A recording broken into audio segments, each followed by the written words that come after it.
Hello and welcome to this presentation on the feasibility workbook for FHLBank Topeka Affordable Housing Programs rental applications and projects. In this video, I will cover general feasibility workbook information. The feasibility workbook must be completed correctly or AHP Online will not allow you to upload the workbook for your application. The primary focus of this video will be on the 2021 application round, but the general feasibility philosophies will apply to other feasibility reviews. The feasibility workbook is the critical document we review to determine if the project is feasible, which means the project demonstrates the ability to start, complete, and operate for 15 years. The project has the ability to start means it has reasonable costs identified and enough construction financing to start. Having the ability to complete means the project has sufficient permanent financing to pay off the construction. For a project to demonstrate the ability to operate for 15 years, the project needs to generate sufficient revenue to cover expenses, debt payments, and reserves.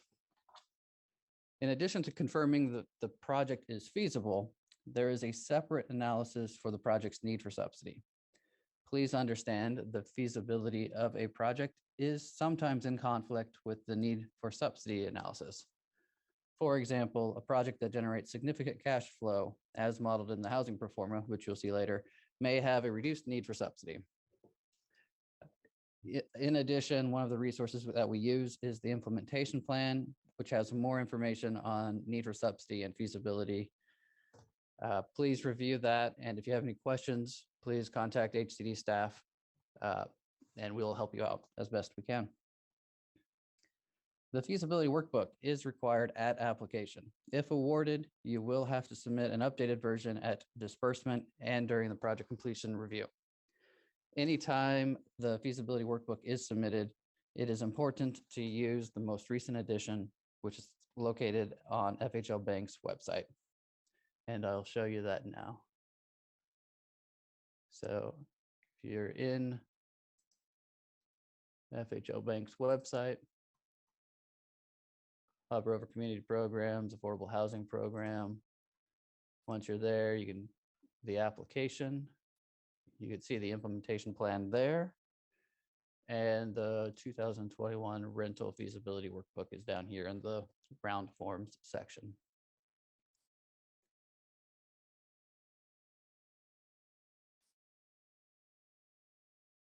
The 2021 implementation plan. I'm just going to scroll real quick to the section about affordability, need for subsidy and feasibility. It's really close to the beginning. So here's section C on page 6 for need for subsidy. And as you scroll down there, this is how we review it. Project costs is also part of the feasibility review. And then here's our feasibility review as well in our implementation plan. Back at our application, opening up the feasibility workbook, here's the 2021 rental feasibility workbook. When it opens, you'll see this. And throughout this video, I will give you a few tips to help navigate and accurately complete the feasibility workbook. Instructions are listed on the top of most slides or most tabs. Use supporting documents to help fill out the feasibility workbook and submit documentation in AHP Online so that we can track how you came up with the information. Use explanation boxes at the bottom of tabs or at the bottom, explanation boxes at the bottom of tabs to provide additional information when necessary. One of the tricks for Excel is if you are typing along and you need to get to a line below this, instead of hitting enter, use Alt Enter to get to the line 2 and Alt Enter to line 3. That will help you keep your explanations in an orderly fashion. Work through each tab from left to right. So start with the project information, rental project worksheet, development budget worksheet, so that you don't miss anything. And I will walk through this really quickly with you as part of this presentation. And if you have any trouble filling out the feasibility workbook, please contact HCD staff and we'll help you. So starting with the project information tab, the very first cell to fill out is the date. Work your way down with the project name, the county that it will be built in, type of project, and ideally these should match the application information in AHP Online. As you fill out information, there will be a helpful text that pops up with some additional explanation. So in this case, if the project is currently occupied, the tenant income worksheet will pop up and a link to that. There's also some help text in comments. So this is for supportive services. You can read the definition that we have for supportive services. Please keep in mind that community buildings, traditional manager or leasing units, clubhouses, amenities, and other residential spaces are not considered services and are also not considered non-residential. In other words, those type of things are considered residential uses, and you would answer no for those. But if you do have non-residential space, which would be space reserved for case management, therapy, non-leasing office space, medical services, beauty salons, or other commercial activities. If you do have that, those costs need to be completely separated from our residential budget. And as you fill that out, if you have questions, please reach out to HCD and we'll help you as best we can. So as you fill out these questions, they help us, additional information will pop up. And hopefully I can go through this a little bit faster. AHP types of funds requested should be direct subsidy for most projects. If you are actually doing subsidized advance, reach out to us to make sure you're doing the application correctly. One of the important things to fill in is how long the number of months to lease up will be. If it's already occupied, you can do 0, or you can just choose a number of months that it'll take to lease up that you expect. And right now we're going to say no for residential space. And then, so the next section is this project characteristics table that you might have to scroll to the right to find. That is part of the project information tab. This is a new update in the 2021 feasibility workbook. If you're a longtime user, you'll probably notice that this was its own tab, but we have consolidated because we were able to make it a little bit easier, hopefully. So fill out this project characteristics tab. With the information you list here will be used to establish cost reasonableness and will also be verified using site plans and other documents provided in AHP Online. Use the explanation box if there are any project characteristics that need more detail to help the reviewer understand the project. Fill the project's information from the top to bottom of the table. In this table, the residential square feet and the number of units must be completed. The feasibility workbook cannot be uploaded if these are not completed. So these red cells specifically. And then number of units, we'll just say a 10-unit project. Also important is the elevator and the project site in square feet. So that's the property site. So it's usually in acres, but please convert to square feet if you can.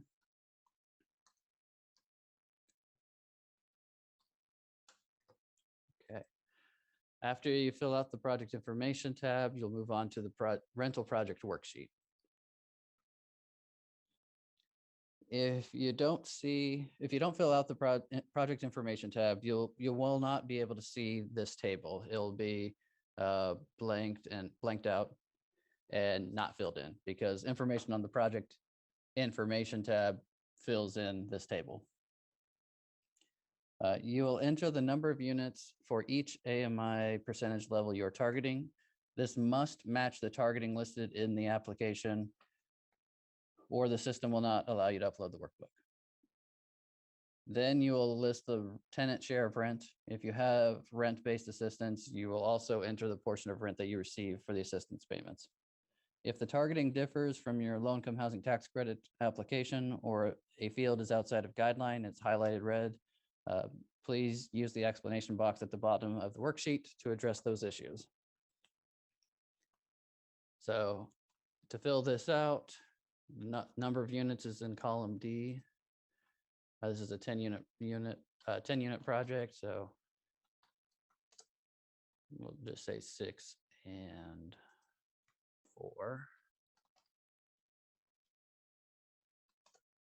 So as you can see, that is an example of a red cell because it's over the affordability.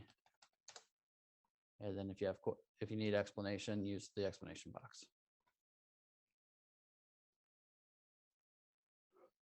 The next tab will be the development budget worksheet, which is where you'll enter your costs that for this project that you are applying, where you'll enter your costs. So you'll go through, enter it in. If it's a new construction, it does expect to see some land improvements. In order for the feasibility workbook to upload into AHP Online, either the new construction costs or the rehabilitation costs need to be filled out. If you need to enter other costs, be sure to type in an explanation and list a cost.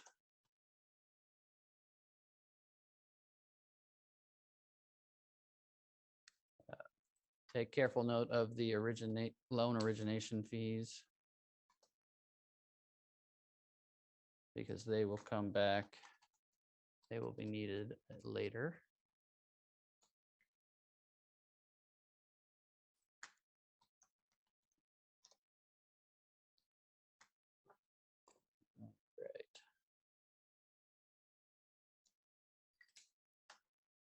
After you fill out the development budget worksheet, we'll move on to the sources of funds. And in the sources of funds worksheet is where you'll list out how you will pay for those construction costs that you listed in the development budget worksheet. So the AHP direct subsidy is going to be one option.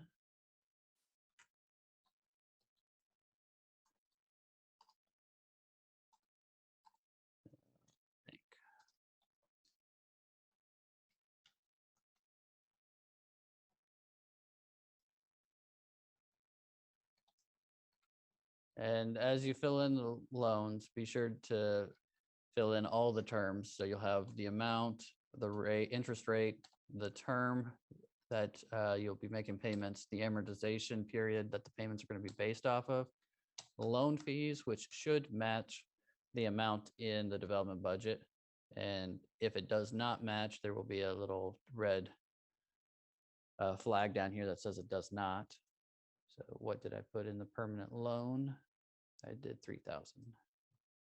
So 3,000. For the loan type is how payments are made. There's the principal and interest payments, interest only, deferred, or cash flow payments. And whatever information is entered into this cell should be backed up by documentation from the source provider. And then how the monthly debt payment. The workbook automatically does a validation calculation based off of the terms entered in the previous cells, but the payment can be different from that validation.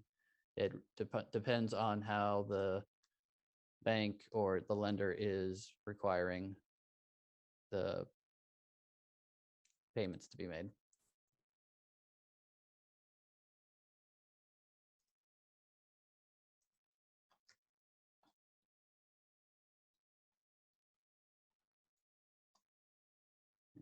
$5,000, okay.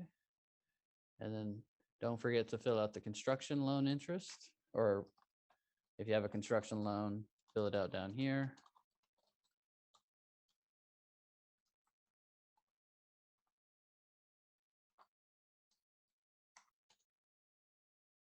And yeah. And if you have a lot of construction financing that is more than the total development budget cost, there might be a question that pops up here about why the construction interim financing is so large. You can write the explanation in the box down here. If you have low-income housing tax credits, there will be an opportunity for you to enter the sales price for your tax credits here. And if you have historic tax credits as well, you can enter the sales price there. Important to note that the sources of funds on this worksheet need to match the development budget total. So the residential sources of $745,000 needs to match the $745,000 shown here in the residential portion of costs. If you have non-residential space and non-residential costs, the middle column of the development budget worksheet will become available for you to enter information in.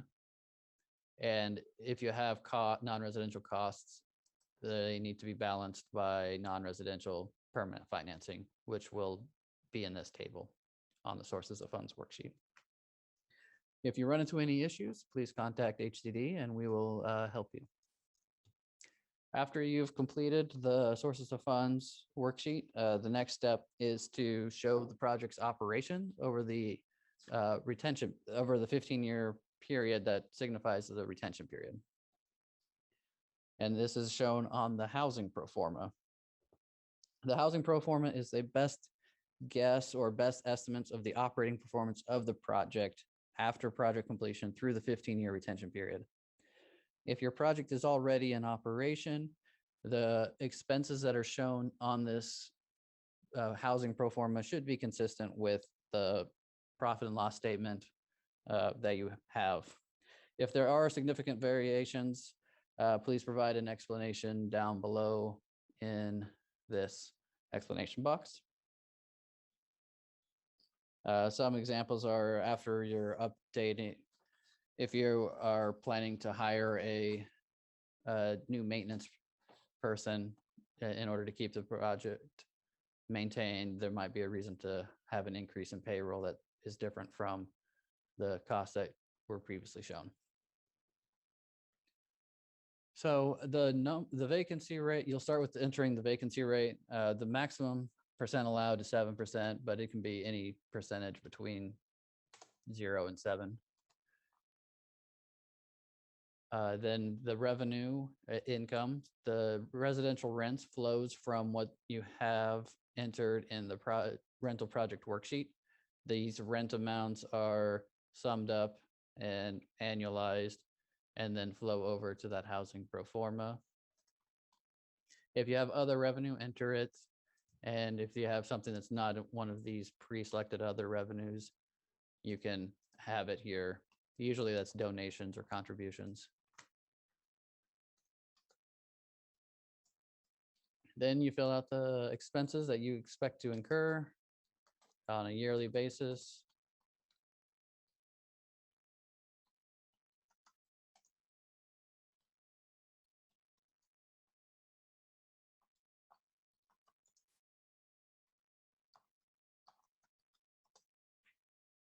And as you fill it out,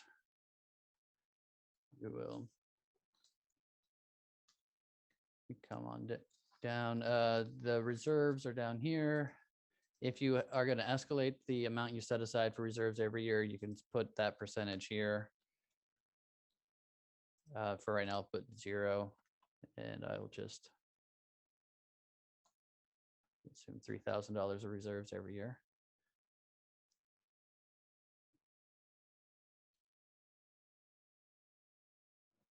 Some other points to know about the housing pro forma is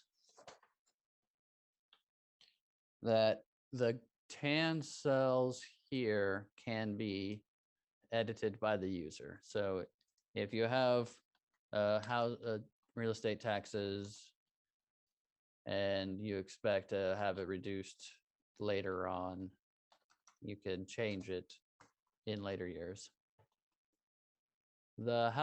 Another thing to note about the housing pro forma is you'll see a lot of red if the guidelines are not being met or if things are outside of guidelines. The total operating expense here, that's on a per unit basis. If it exceeds $6,000, will show red. If you have things that are outside of guideline that are flagged, you can enter the explanation on the last tab, and I'll show that to you in the near future. The housing pro forma should not have any services related expenses or revenue on it. If you have a project that provides services, show that information on the services pro forma. All projects will need to answer this question on the services pro forma. Are any service expenses listed on the housing pro forma? The answer should be no, because our funds can only be used for housing related purposes. If you are a services type project, you'll enter that information over here on the project information tab, and then the services pro forma will open up and look very similar to the housing pro forma. You'll enter your revenues on how you pay for your services in the income section, and then you'll have your services expenses listed in the expense section. If you expect to have escalations, you can use these escalators as well.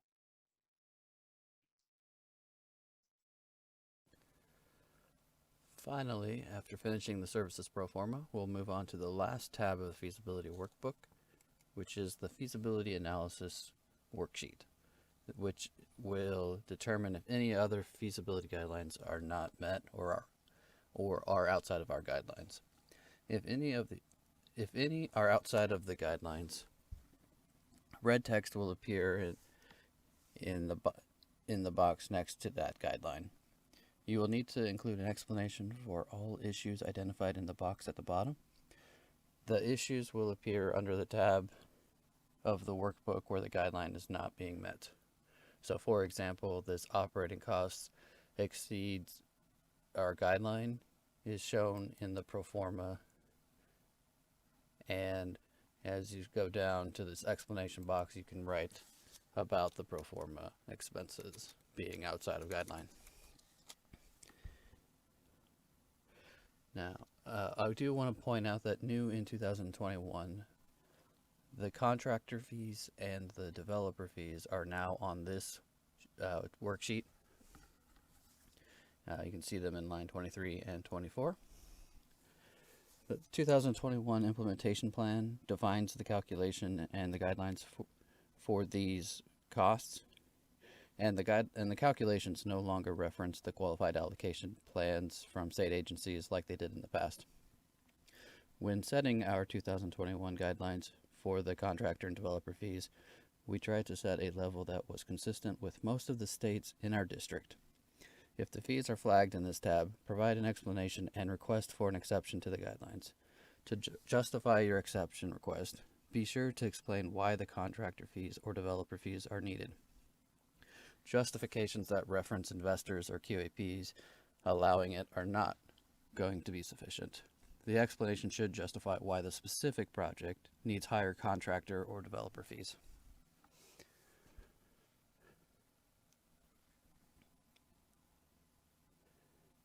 And this concludes our presentation. I will move back to the PowerPoint. This concludes our presentation. If you have any questions about our guidelines, please visit the AHP website where the current AHP implementation plan can be found, along with the other resources. If you have questions, my email is on the screen, as well as the department phone number. Please reach out to us and we'll be happy to help. Thank you for listening, and I hope you have a good day. Good luck with your application.